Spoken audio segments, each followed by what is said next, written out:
So I wanted to take a little bit different take on suffering this morning.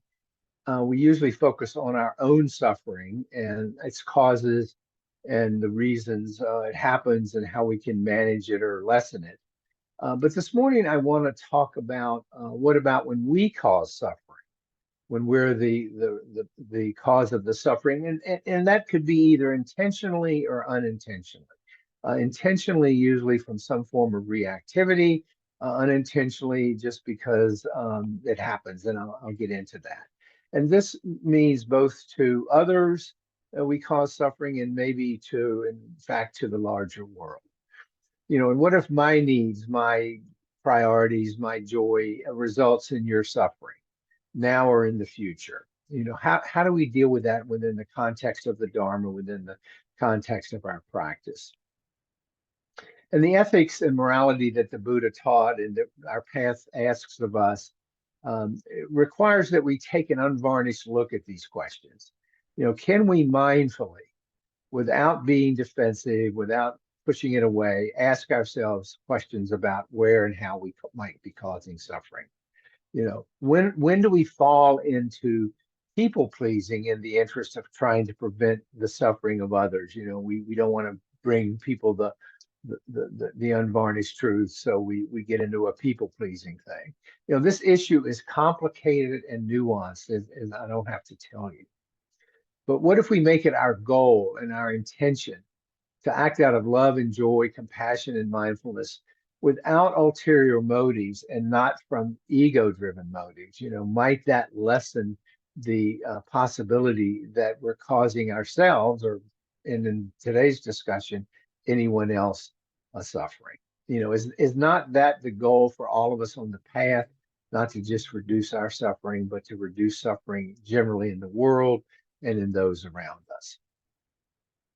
So let's start by differentiating, because this is critical to this discussion, between intended and unintended consequences, intended and unintended suffering.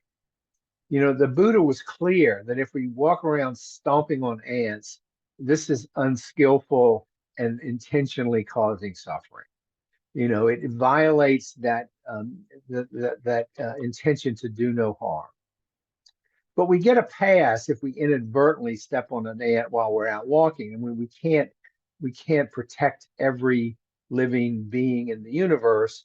Um, um, but if it's inadvertent, if it's unintentional, but this gets even more complicated in our modern era. During the Buddhist times, there were fewer consequences to our actions. People then didn't have to worry about a polluted planet to contend with, nor did they have to worry about the ramifications of fossil fuels, of social media, of cars, of trucks, of all kinds of other actions. Their lives were relatively simple in those days compared to ours. But that being said, the good news is that the teachings of the Buddha are very forgiving and very compassionate. In other words, there's no threat that we're going to go to hell if we get it wrong. If we mess up and even cause uh, suffering over which we might have had some control. We begin by setting an intention, a broad intention to do no harm, but with a clear understanding that we will nevertheless do harm, for which we will forgive ourselves and move on. We do the best we can with the circumstances in our lives. We do the best we can with the causes and conditions that bring us to where we are now. We speak out against injustice, but not in a judging way that presumes we are superior. We speak out against harm and suffering caused by others, but not in a self-righteous way. Because we understand that the causes and conditions which influence every person are unique to that person. And I'm not for one moment suggesting that we drive ourselves crazy trying to figure out everywhere and every place and how we're causing suffering. I mean, that's just a non-starter. But we cultivate compassion. We try to feel compassion and loving kindness. We set a clear intention to avoid causing harm and suffering as best we can. The operative phrase there being as best we can.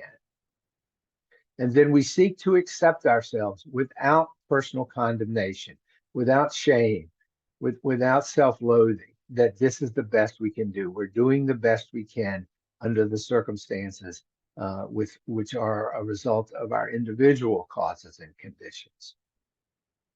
We remind ourselves that perfection, especially in this area of causing harm, causing suffering, is unattainable. It is not our goal. We cannot simply be responsible for the suffering of others that is non-intentional or not of our making. But if we realize we are somehow causing suffering in a way that we can correct, causing harm in a way that we can correct, we do have a responsibility on our path to do a course correction as best we can. We recognize it, we make a course correction without self-condemnation, without self-criticism, without self-judgment. You might recall we talked last month about freedom, how freedom without a self or externally imposed boundaries is not true freedom. And the problem with unregulated or unmanaged freedom is that it causes harm, it causes suffering. It results in decisions which cause suffering in others. You know, this kind of freedom does not mean being free to do whatever we want, to act selfishly, to cause harm all over the place. It's reckless. It lacks the grounding and the values and the ethics which the Buddha emphasized so strongly on this path. And again, as I say all the time, this is why wisdom and discernment are so critical to our path. You know, I have to set boundaries on my own harmful behavior toward myself, toward others, toward the planet, whenever I can set appropriate boundaries. Because then, and only then, can I find true freedom from my own suffering and lessen the likelihood that I'm causing suffering in others, that I'm the cause of suffering, that I'm the source of suffering. But I remember in this context, this also involves acceptance of the things I can't change. I have to accept that it's impossible for me or anyone else to fix all the suffering in the world. I can't take it on. The burden is too great. We can only address the suffering in our small corner of the world, in our own lives, in the lives of those around us, and in the larger sense to the extent that we can. And we do this while recognizing in acceptance with compassion toward ourselves that we inadvertently and without intending to cause harm and suffering.